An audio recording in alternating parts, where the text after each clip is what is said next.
Hello students. तो last class में हमने देखा था कि हम किस तरीके से आपका ऑर्डर के बारे में जाने थे हम, है ना। और हमने जाना था कि हम कैसे फाइंड आउट करते हैं आपका कौन सा रेट डिटरमिनिंग स्टेप है ना। उसमें मैंने आपको बताया था कि जो स्लोएस्ट स्टेप होगा वही अपना रेट डिटरमिनिंग होगा, है ना। आज मैं आपको बताने वाला हूँ ऑर्डर एक्चुअली क्या होता है ना। ऑर्डर तो हमने देखा, लेकिन ऑर्डर का डेफिनेशन एक्चुअली क्या है। So order of a reaction, है ना। तो देखते हैं, है ना, ऑर्डर क्या होता है। So it is the power of concentration of participating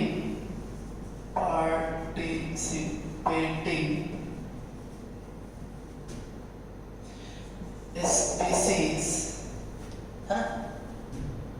in the rate law equation. तो कहने का मतलब कि मैं अगर बोलूं कि जैसे ये रेट है आपका, है ना, एक रिएक्शन लिख लेते हैं general, A plus B gives product, है ना, ठीक है। तो रेट इक्वल क्या होगा, K इंटू A के पावर x और B के पावर y, ठीक है। तो जो ऑर्डर जो है ऑर्डर उसको हम n से नोट करें, so n is equal to x plus Y, इसको हम ऑर्डर बोलेंगे। अब ये जो x प्लस वाई आया है तो यहाँ पे कुछ बातें हम देख लेते हैं कि एक्चुअली क्या क्या बात है यहाँ पे। तो ऑर्डर में बी, पहली बात, है ना, मे बी 0, है ना, पॉजिटिव, नेगेटिव और फ्रैक्शनल, समझे। तो 0 भी हो सकता है, पॉजिटिव भी हो सकता है, नेगेटिव भी हो सकता है, फ्रैक्शनल भी हो सकता है ना। दूसरी बात, it can be defined for any valid reaction, है ना। किसी भी वैलिड रिएक्शन के लिए ये क्या होगा, डिफाइंड होगा। तीसरी बात, है ना, it is a experimental quantity, experiment से पता चलता है, ठीक है। तो ये सब बातें हैं ऑर्डर के बारे में। एक सवाल हम बनाएंगे ऑर्डर पे, आइए देखते हैं ऑर्डर का सवाल क्या है। देखिए क्वेश्चन है,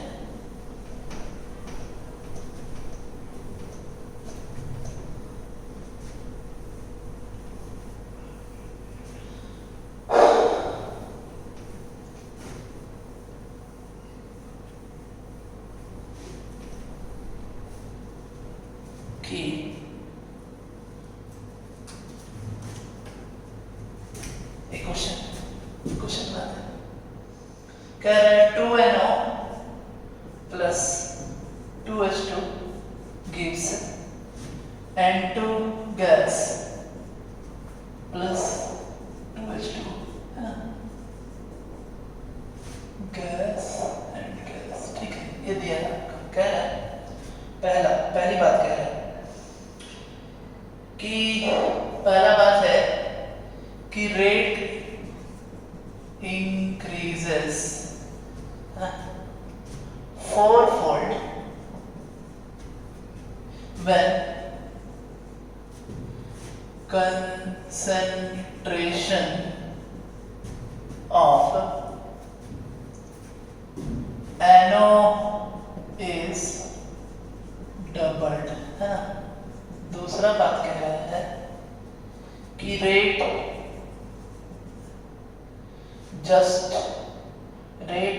gets just doubled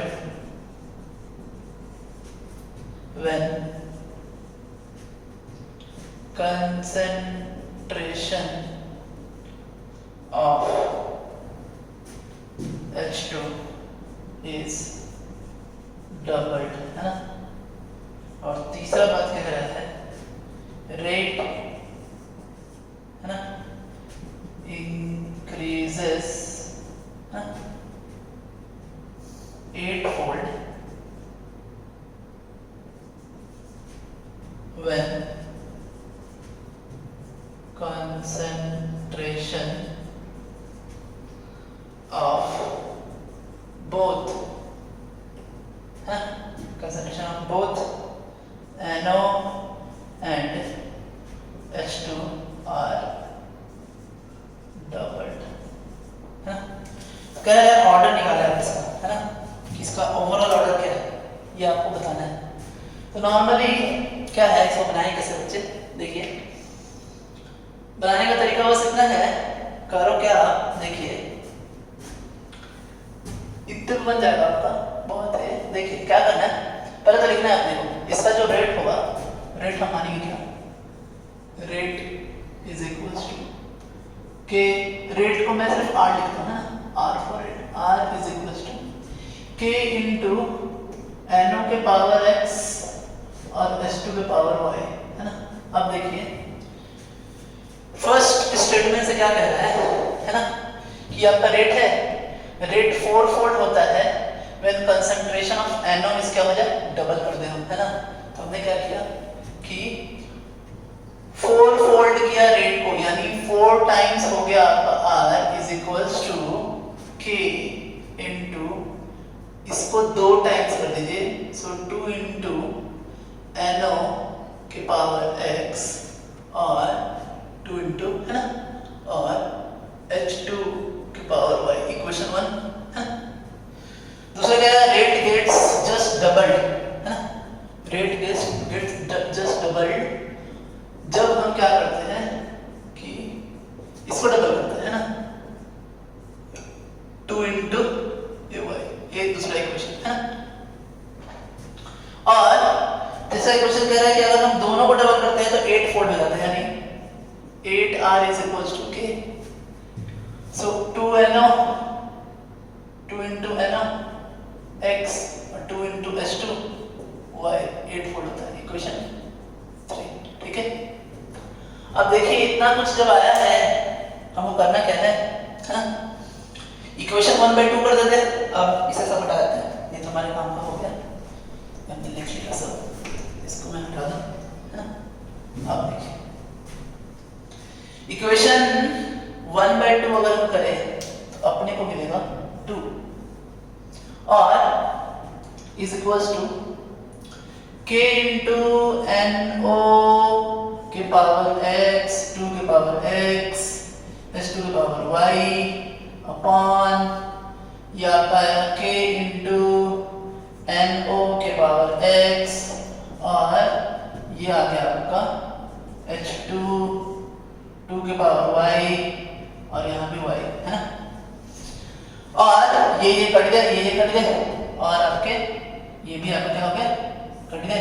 तो क्या आया, 2 इज इक्वल्स टू 2 के पावर x माइनस y, ठीक है, यानी 2 के पावर कितना 1, सो x और 2 के power x minus y, so x minus y is equals to 1, ठीक है।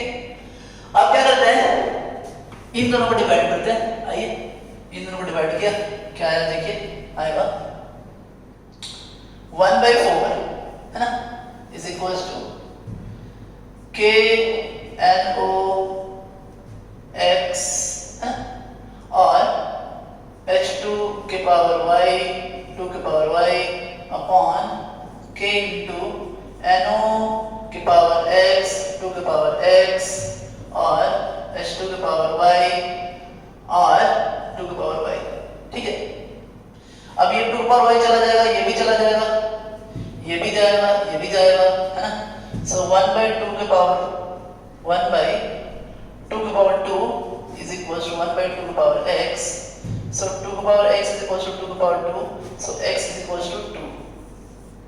So x is equals to 2. So 2 minus y is equals to 1. So y equals to now 1. y equals to 1 आया है, तो यानी order जो हो जाएगा वो होगा x plus y, that is 2 plus 1 कितने 3 आ गया। तो ये हमने देखा है ना स्टूडेंट्स, किस तरीके से बनता है। अब आगे हम बात करने वाले हैं, है ना, कि क्या चीज है रेट कांस्टेंट, क्या है ना। देखिए क्या है रेट कांस्टेंट, देखिए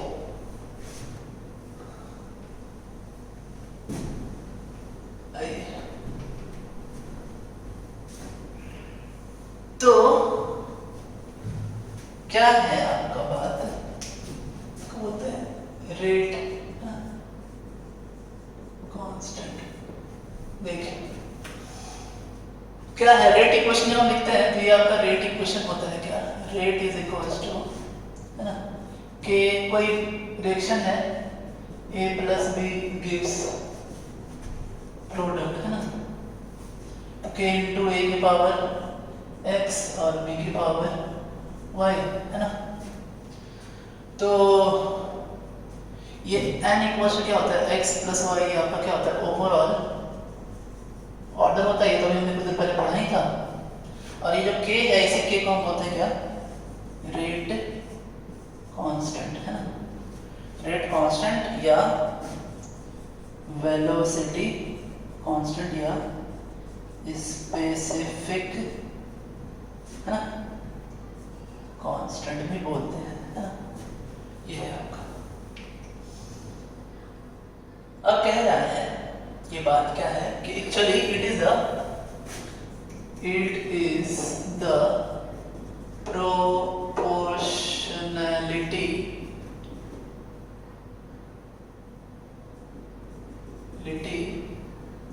constant of the rate law equation, है ना। इसका कैरेक्टरिस्टिक इसके बारे में जानते हैं ना, तो क्या क्या बात है इसमें, है ना। सो कैरेक्टरिस्टिक ऑफ क्या, रेट कांस्टेंट। पहली बात, किसी भी एक सेम रिएक्शन के लिए, मतलब रिएक्शन जब तक हम चेंज नहीं करें, रिएक्शन वही है तो ये सेम रहता है ना। So for a specific reaction it is same, है ना। For same at actually same at constant temperature, जब तक टेम्परेचर ना चेंज किया जाए, है ना। फिर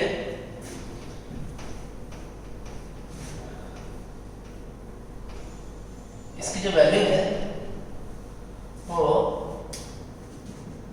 जो है डिपेंड करती है, इट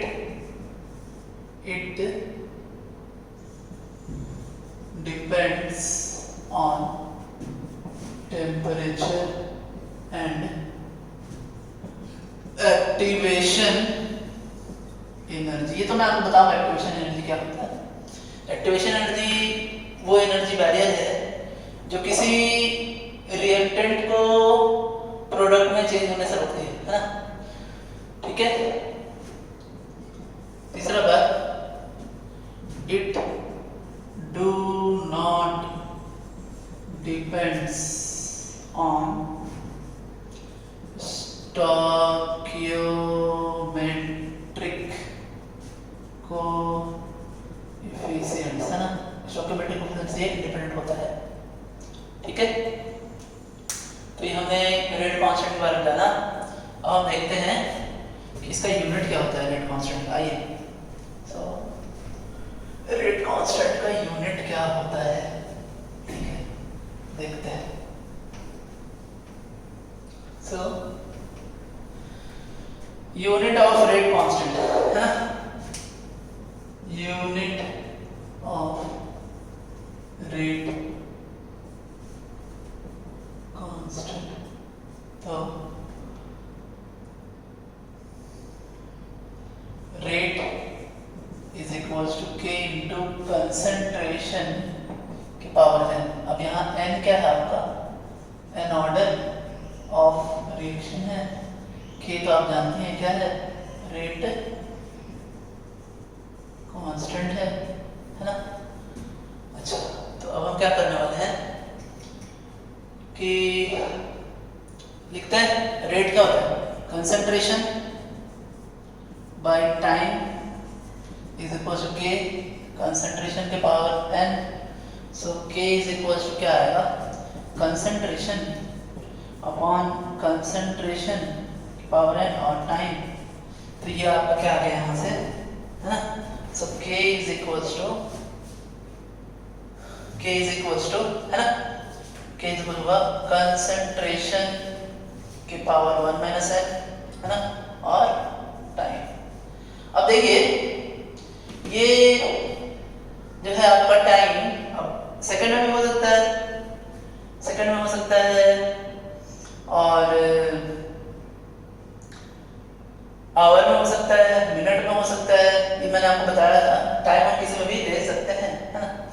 तो ये आपका क्या है, यूनिट है आपका किसका, के का, ठीक है। अब हम एक सवाल बनाते हैं, कुछ सवाल देखिए, सवाल क्या है ना।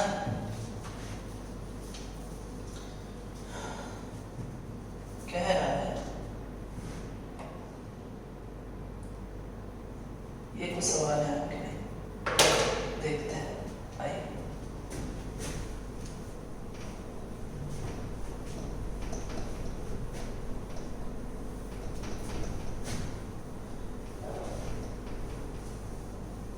देखिए क्वेश्चन क्या है, क्वेश्चन कह रहा है कि ये फॉलोइंग रिएक्शंस के लिए ये कुछ वैल्यूज आपने दे के रखे हैं, है ना, कुछ क्वेश्चंस हैं, समझे। और कह रहा है कुछ एक्सप्रेशन, रेट एक्सप्रेशन दे के रखा है आपका, है ना, रेट एक्सप्रेशंस दे के रखा है कुछ क्वेश्चंस का। पहला है आपका 2NO gas gives N2O plus 1/2O2, ठीक है। दूसरा है आपका H2O2 plus 3I minus plus 2H plus gives 2H2O plus I3 minus। अच्छा, इनका रेट भी देख रखा है, rate equation, rate is equals to K into NO के पावर 2, इसका भी देख रखा है आपका, rate is equals to K into H2O2 और I। फिर तीसरा है CH3CHO CH4 प्लस CO, है ना, और ये रेट है आपका, है ना, क्या, K CH3CHO के पावर 3/2, है ना। और फिर एक और है आपका 4 नंबर, यहाँ कह रहा है CH2H5 Cl गैस, और ये बन के आ रहा है आपका C2H4 प्लस HCl, इसका भी रेट लिख रखा है, rate is equals to K into क्या, C2H5Cl, है ना। अब क्या कह रहा है, देखिए क्या क्या इसके बाद क्या कह रहा है, कह रहा है ऑप्शन ए कह रहा है कि इस 1 वाले क्वेश्चन के लिए, 1 वाले के लिए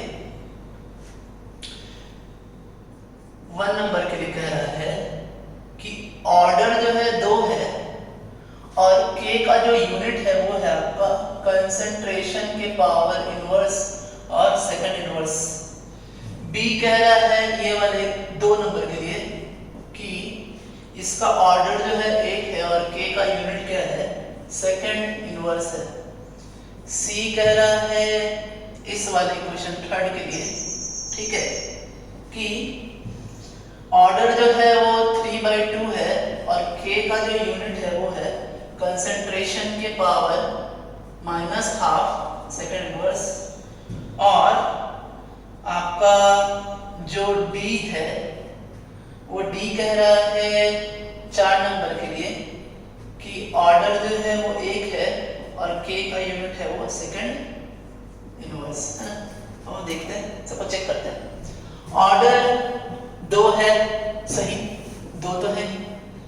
अब रेट का यूनिट, k का यूनिट निकालेंगे तो हम जानते हैं कि कंसंट्रेशन के पावर कितना, कंसंट्रेशन के पावर 1 - n सेकंड इनवर्स। जैसे हमने 2 पुट किया तो कंसंट्रेशन की पावर क्या हो जाएगा, इनवर्स होगा और सेकंड इनवर्स हो जाएगा, यानी ये वाला आपका सही है ना। दूसरा अगर देखें यहाँ पे तो ऑर्डर जो है वो 2 है, 1 and 1, 1 + 1 = 2, 1 + 1 = 2, यही गलत हो गया ये, तो ऑर्डर ही वहाँ 1 लिख रखा है, ये होगा नहीं। यहाँ ऑर्डर 3/2 है, इसके लिए हम कंसंट्रेशन के पावर, कंसंट्रेशन 1/3/2 करें और सेकंड इनवर्स, तो ये आपका आएगा कंसंट्रेशन के पावर -12 सेकंड इनवर्स, यानी ये भी बराबर है आपका, है ना। और ये वाला भी आपका बराबर है, आप चेक करेंगे ये भी बराबर है ना। तो ये आपका मोर देन 1 सवाल था, हमने देखा कैसे बन रहा है ना। अगर कुछ और सवाल देखते हैं, यहाँ आपको क्या किया है, रेट इक्वेशन दे के रखा है ना, और रेट इक्वेशन देने के बाद आपको ओवरऑल, आपसे ओवरऑल ऑर्डर पूछ रहा है ना, ओवरऑल ऑर्डर पूछ रहा है। आइए देखते हैं। तो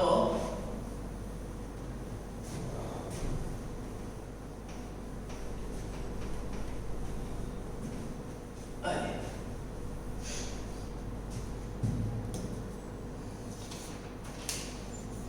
देखिए, ये ऑर्डर आपको बताना है, ओवरऑल ऑर्डर है ना, ऑर्डर बताना है। पहला क्वेश्चन है 2O3 gives 3O2, इसके लिए रेट दे के रखा है उन्होंने कितना, rate is equal to KO3 का स्क्वायर O2 के पावर -1, ठीक है। दूसरा क्वेश्चन है SO2 + O2, यहाँ NO जो गैस है ना, वो एज अ कैटलिस्ट है ना, और ये है 2SO3। फिर यहाँ इसका रेट देख रखे हैं क्या, rate is equal to K × O2 और NO का स्क्वायर, ठीक है। तीसरा है आपका क्या, 2 × 2O5 4NO2 gas plus O2 gas, ठीक है। और यहाँ rate is equal to power K × N2O5, है ना। यहाँ ये आपका इक्वेशन है 4 नंबर, यहाँ है CH3CHO gives CH4 + CO, rate दे के रखा है आपका K × CH3CHO 3/2, 5 नंबर है आपका 5Br- + BrO3- + 6H+ gives 3Br2 + 3H2O, और ये रेट है आपका क्या,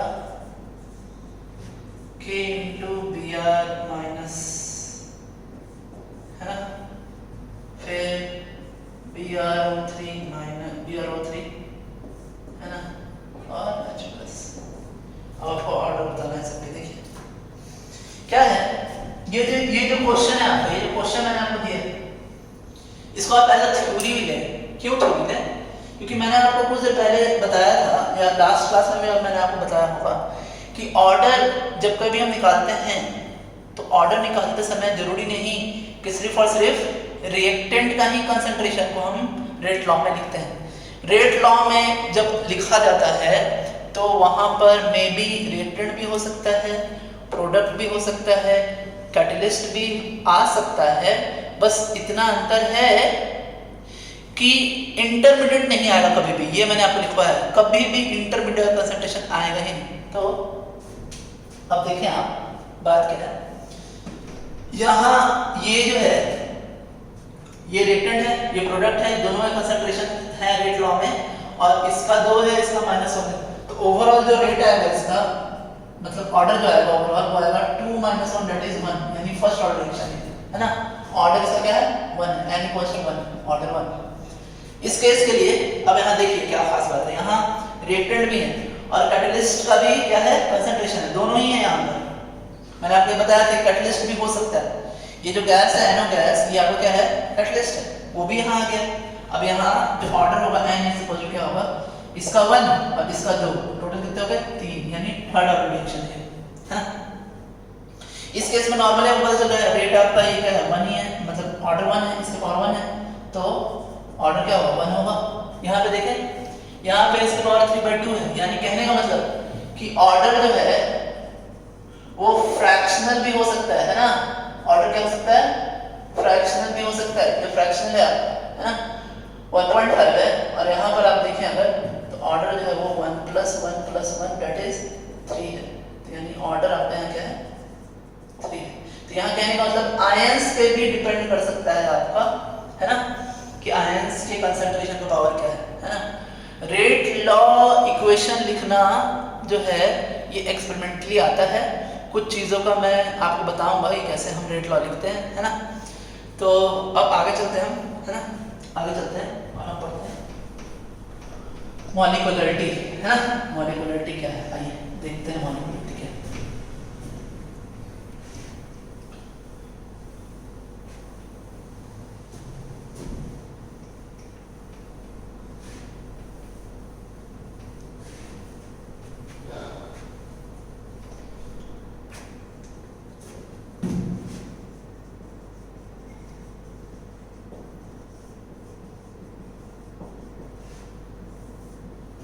मॉलिक्यूलरिटी ऑफ रिएक्शन, मॉलिक्यूलरिटी क्या बताता है, जैसे देखिए नॉर्मल क्या होता है कि कोई रिएक्शन हो रहा है और उस रिएक्शन में जितने मॉलिक्यूल्स पार्टिसिपेट कर रहे हैं उसे ही हम मॉलिक्यूलरिटी कहते हैं। अब जो रिएक्शन है वो रिएक्शन एलिमेंट्री रिएक्शन होना चाहिए। एलिमेंट्री रिएक्शन कहने का मतलब कि मान लीजिए मैंने एक रिएक्शन लिखा, जैसे मैंने ये एक रिएक्शन लिखा, देखिए CH3 CCH3 CH3 है ना, यहाँ Cl ले लिया, साथ में मैंने KOH लिया है ना। अब ये रिएक्शन जब होगा तो ये बन क्या होगा CH3 CCH3 CCH3, यहाँ पर आपका OH आ जाएगा +K++ Cl-, ये हो गया होगा, ठीक है। अब ये जो रिएक्शन है ये एलिमेंट्री रिएक्शन नहीं है, क्यों? क्योंकि इसमें 2 स्टेप रिएक्शन है ना। क्या है, पहले क्या हो रहा है CH3C CH3 CCH3, ये टूट के क्या बन रहा है आपका, ठीक है, ये टूट के आपको बन रहा है CH3C CH3 CH3 plus Cl-, ये पहला स्टेप है, फर्स्ट स्टेप। और फिर ये दूसरा स्टेप में क्या होगा, सेकंड स्टेप, कि CH3 CH3 ये प्लस आपका OH- आएगा यहाँ पर, वो तो एक्वस फॉर्म में है ना, आएगा, और ये यहाँ से क्या करेगा, इस पर अटैक करेगा और ये आपको बन के CH3 और OH ऐसे, ठीक है। तो अगर कोई इक्वेशन, कोई केमिकल इक्वेशन एक स्टेप में नहीं हो रहा है तो उसको एलिमेंट्री रिएक्शन नहीं बोलते। अगर किसी केमिकल इक्वेशन, केमिकल रिएक्शन में सेवरल स्टेप्स हो, है ना, तो कॉम्प्लेक्स रिएक्शन माना जाता है। तो ये कॉम्प्लेक्स रिएक्शन है और ये दोनों आपके एलिमेंट्री रिएक्शन है, ये भी एक एलिमेंट्री रिएक्शन है, ये भी एक एलिमेंट्री रिएक्शन है। सो 1 स्टेप हो रहा है, 1 स्टेप हो रहा है, तो मॉलिक्यूलरिटी जो डिफाइंड होता है वो एलिमेंट्री रिएक्शन के लिए डिफाइंड होता है। तो अब मैं आपको बताता हूँ कि अब डेफिनेशन क्या है आपका मॉलिक्यूलरिटी का। देखिए आइए, आपको एलिमेंट्री और कॉम्प्लेक्स रिएक्शन समझ में आया है ना। अब आपको मॉलिक्यूलरिटी का डेफिनेशन बताता हूं मैं। देखिए, सो मॉलिक्यूलरिटी का डेफिनेशन क्या है ना। So it is the number of molecules participating है ना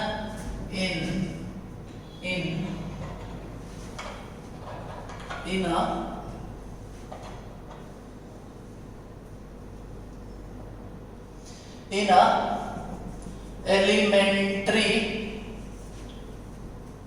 reaction है ना। So it is the number of molecules participating in an elementary reaction है ना। अब कुछ एग्जांपल देखते हैं। आइए, एग्जांपल हमने लिया 2H2 2I2, एक्चुअली 2HI लेते हैं H2 प्लस I2। इसकी मॉलिक्यूलरिटी क्या होगी है ना, मॉलिक्यूलरिटी इसकी होगी 2, मॉलिक्यूलरिटी क्या हो जाएगी 2 हो जाएगी। तो ये हमने देखा, ये अगर लेते हैं देखिए 2CO plus O2 gives CO2 है 2CO2। तो ये भी इसकी मॉलिक्यूलरिटी क्या होगी, मॉलिक्यूलरिटी हो जाएगी इसकी 3 है। मॉलिक्यूलरिटी 1 भी हो सकती है। फॉर एग्जांपल जैसे मैंने आपको ये लिखवाया था, ये वाला देखिए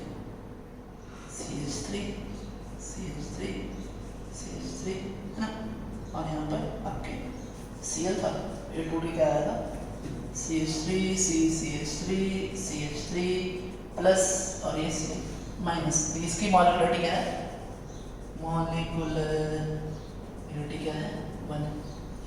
अब खास बात क्या है, मॉलिक्यूलरिटी जो है आपका वो 3 से ज्यादा नहीं हो सकता है। रीजन क्या है कि जब कभी भी पार्टिकल्स टकराएंगे है ना, तो वो 3 पार्टिकल्स टकराने का जो प्रोबेबिलिटी है वो उसका एंगल ऐसा कुछ होगा आपका है ना। तो वो तीनों 3D स्पेस में टकरा सकते हैं, उनकी प्रोबेबिलिटी बन सकती है ना 3 पार्टिकल्स का टकराने की। लेकिन 4 पार्टिकल्स का टकराने की प्रोबेबिलिटी बहुत ही लेस है। इसलिए एलिमेंट्री रिएक्शन में आपका जो मॉलिक्यूलरिटी होता है वो 1 हो सकता है, 2 हो सकता है, 3 हो सकता है, 4 कभी नहीं हो सकता है, हो ही नहीं सकता है ना। तो मॉलिक्यूलरिटी जो है वो 1 हो सकता है, 2 हो सकता है, 3 हो सकता है। मॉलिक्यूलरिटी 0 नहीं हो सकती है। मॉलिक्यूलरिटी जो है वो आपका क्या है, एक मॉलिक्यूल हम उसको डिनोट करते हैं, जितने मॉलिक्यूलरिटी उतना मॉलिक्यूल। तो ये नेगेटिव नहीं हो सकता है, फ्रैक्शनल नहीं हो सकता है ना, 0 नहीं हो सकता है। मॉलिक्यूलरिटी डिफाइंड तभी होगा, एलिमेंट्री रिएक्शन है, हो रहा है तो 1 से लेकर 3 तक होगा, 0 तो हो नहीं सकता है। तो ये बात है आपका है ना। तो हमने मॉलिक्यूलरिटी के बारे में जाना। कुछ क्वेश्चन दे रहा हूं मैं आपको, उसके मॉलिक्यूलरिटी आप बताएं है ना। देखिए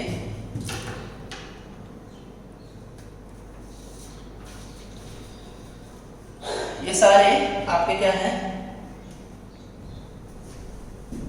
एलिमेंट्री रिएक्शंस हैं है ना, और इसमें आपको मॉलिक्यूलरिटी बताना है। तो एलिमेंट्री रिएक्शंस में जितने भी आपके मॉलिक्यूल्स पार्टिसिपेट कर रहे हैं उन सभी को काउंट करके हम बोल सकते हैं कि हाँ ये अपना क्या है, मॉलिक्यूलरिटी है ना। तो देखिए क्या बात है, आइए देखते हैं है। सो ये आपका इक्वेशन यहाँ पे लिखा PCl5 PCl3 plus Cl2 molecularity बताना है आपको। फिर NO प्लस O3 ये आपका बन के आया NO2 प्लस O2। फिर है आपका FeCl3 प्लस SnCl2 ये देगा आपका FeCl2 प्लस SnCl4 है ना। और ये है आपका H2O2, ये बनाएगा आपका H2O प्लस 1/2O2 है ना। ये कॉम्प्लेक्स रिएक्शन है, ये टूटता है H2O2 gives H2O plus O। फिर O plus O gives O2। ये एटॉमिक ऐसा होता है, हाफ तो होता नहीं है ना। अब ये आपका क्वेश्चन 1, क्वेश्चन 2, क्वेश्चन 3 और ये क्वेश्चन 4 है, लेकिन इसका ये क्या दिया हुआ है आपका स्टेप दिया हुआ है। तो देखते हैं, पहले वाले में एक मॉलिक्यूल टूट के 2 मॉलिक्यूल में आ रहा है, जिसकी मॉलिक्यूलरिटी होगी 1। इसकी मॉलिक्यूलरिटी क्या होगी? Molecularity is equals to 2। यहाँ मॉलिक्यूलरिटी कितनी? 3। यहाँ मॉलिक्यूलरिटी इन दोनों से प्लेस के लिए डिफाइन होगा। ये कॉम्प्लेक्स रिएक्शन है, ये कॉम्प्लेक्स है। अब कोई पूछेगा मुझसे कि अच्छा कॉम्प्लेक्स पता कैसे चलेगा, तो पूछ सकते हैं मुझसे कि अच्छा कॉम्प्लेक्स कैसे पता चलेगा, कौन सा कॉम्प्लेक्स रिएक्शन है? तो कॉम्प्लेक्स रिएक्शन स्टेप वाइज होता है, तो वहां आपको कॉम्प्लेक्स रिएक्शन के स्टेप देके रखेगा, है ना। एक स्टेप में नहीं होगा वो, है ना। तो इसका मॉलिक्यूलरिटी कितना? 1 और इसकी मॉलिक्यूलरिटी कितनी? 2। तो ये हमने देखा मॉलिक्यूलरिटी, है ना। मॉलिक्यूलरिटी के बारे में कुछ कैरेक्टरिस्टिक भी देखते हैं, है ना। क्या है मॉलिक्यूलरिटी कॉन्सेप्ट के, ये देखते हैं क्या इसका कैरेक्टरिस्टिक है, देखते हैं।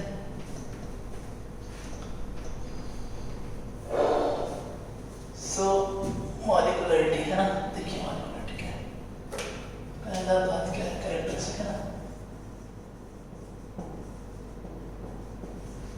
पहली बात, it is a theoretical concept, है ना। ठीक है, थ्योरी से आता है ना, एक्सपेरिमेंटली होता है। दूसरी बात, कैन नॉट बी 0, है ना, नेगेटिव, फ्रैक्शनल नहीं होगा ये, है ना। फिर ऑलवेज क्या होगा, 1 हो सकता है, 2 हो सकता है या 3 हो सकता है ना। ठीक है, नेक्स्ट बात, can not be more than 3, है ना। क्यों? उसका रीजन में होता है, एक्चुअली मॉलिक्यूल्स जो है वो टक्कर करते हैं, है ना। मॉलिक्यूल्स जो है कोलाइड करते हैं, तो जितने मॉलिक्यूल्स कोलाइड कर रहे हैं एलिमेंट्री रिएक्शन में, तो उसी को हम मॉलिक्यूलरिटी बोलते हैं। और 3 से ज्यादा पार्टिकल्स के कोलाइड करने की प्रोबेबिलिटी बहुत ही लो होती है, इसलिए ये आपका अप टू 3 ही होता है, 4 नहीं होता है। ठीक है, नेक्स्ट बात, it is defined only for elementary reaction, है ना। सिर्फ एलिमेंट्री रिएक्शन में डिफाइन होता है, कॉम्प्लेक्स रिएक्शन में डिफाइंड नहीं होता है, है ना। तो स्टूडेंट्स, आज हमने ऑर्डर पढ़ा, ऑर्डर से रिलेटेड कुछ सवाल बनाए, 3-4 तरह के सवाल बनाए। मैंने आपको बताया कि ऑर्डर जो होता है वो एक्सपेरिमेंटल कंसेप्ट होता है, पॉजिटिव हो सकता है, नेगेटिव हो सकता है, फ्रैक्शन हो सकता है, कैटलिस्ट के कंसंट्रेशन पर डिपेंड कर सकता है, प्रोडक्ट के कंसंट्रेशन पर डिपेंड कर सकता है, और वो उसको निकालने का 3-4 क्वेश्चन बनाए हमने। फिर आपको मैंने मॉलिक्यूलरिटी बताया, मॉलिक्यूलरिटी होता क्या है वो बताया, और कॉम्प्लेक्स रिएक्शन बताया, और फिर मैंने आपको एलिमेंट्री रिएक्शन बताया। फिर आपको कैसे मॉलिक्यूलरिटी डिफाइन करते हैं उसका आपको कैरेक्टरिस्टिक बताया। तो आज इतना ही रहते हैं, है ना। नेक्स्ट क्लास में मैं आपको इंटीग्रेटेड रेट लॉ लिखने के लिए बताऊंगा, कैसे इंटीग्रेटेड रेट लॉ लिखते हैं first order, second order, third order के लिए। और फिर उसके लिए हम पढ़ेंगे कि कैसे न्यूमेरिकल्स को बनाते हैं, है ना, प्रॉब्लम्स कैसे बनते हैं इसके। ग्राफ्स बहुत इंपॉर्टेंट होते हैं यहाँ पे, तो ग्राफ्स तो हमको देखना ही है। तो ग्राफ्स से बहुत सारे सवाल आते हैं, है ना, जेई में हो, नीट में हो, ठीक है। तो फर्स्ट ऑर्डर बड़ा ही इंपॉर्टेंट है आपका, फर्स्ट ऑर्डर बार बार पढ़ेंगे, है ना। रेडियो एक्टिविटी में भी फर्स्ट ऑर्डर पढ़ेंगे आप। अगर आपने फिजिक्स में जाना है तो फिजिक्स में भी आप सीआर सर्किट वगैरह पढ़ते हैं, ठीक है। तो सीआर सर्किट, एलआर सर्किट, वो सब फर्स्ट ऑर्डर है ना। बैक्टीरियल ग्रोथ, ये सब फर्स्ट ऑर्डर होता है ना। तो ये सब हमें ये बहुत अच्छे से पढ़िएगा चैप्टर, क्योंकि बहुत ही इंपॉर्टेंट चैप्टर है ना। तो आज के लिए इतना ही है ना। Thanks, have a nice day students.